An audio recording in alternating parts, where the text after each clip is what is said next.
Unconscious Plagiarism by Mark Twain. Chapter 500. Delivered at the dinner given by the publishers of The Atlantic Monthly to Oliver Wendell in honor of his 70th birthday, August 29, 1879. Chapter 1.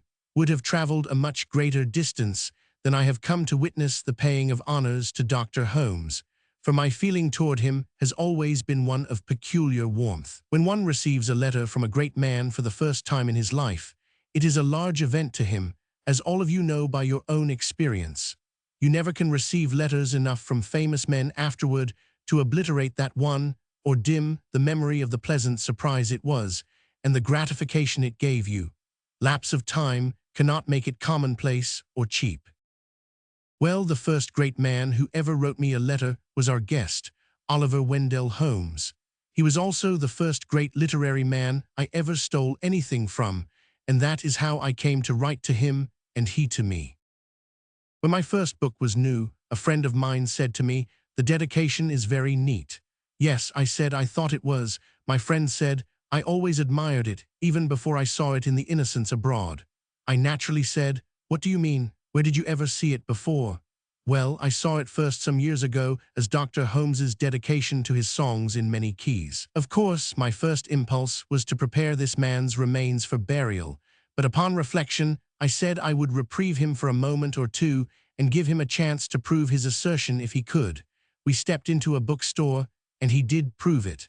I had really stolen that dedication, almost word for word. I could not imagine how this curious thing had happened, for I knew one thing, that a certain amount of pride always goes along with a teaspoonful of brains, and that this pride protects a man from deliberately stealing other people's ideas.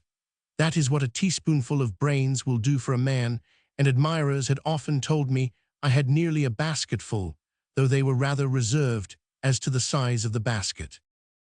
However, I thought the thing out and solved the mystery.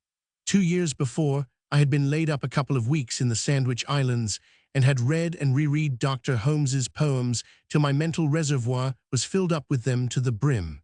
The dedication lay on the top, and handy, so by and by I unconsciously stole it. Perhaps I unconsciously stole the rest of the volume too, for many people have told me that my book was pretty poetical in one way or another. Well, of course, I wrote Dr. Holmes and told him I hadn't meant to steal, and he wrote back and said in the kindest way that it was all right and no harm done, and added that he believed we all unconsciously worked over ideas gathered in reading and hearing, imagining they were original with ourselves. He stated a truth, and did it in such a pleasant way, and salved over my sore spot so gently and so healingly, that I was rather glad I had committed the crime for the sake of the letter. I afterward called on him and told him to make perfectly free with any ideas of mine that struck him as being good protoplasm for poetry. He could see by that there wasn't anything mean about me, so we got along right from the start. I have not met Dr. Holmes many times since, and lately he said, "However, I am wandering wildly away from the one thing which I got on my feet to do. That is, to make my compliments to you, my fellow teachers of the great public, and likewise to say that I am right glad to see that Dr. Holmes is still in his prime and full of generous life. And as age is not determined by years, but by trouble and infirmities of mind and body, I hope it may be a very long time yet before anyone can truthfully say he is growing old."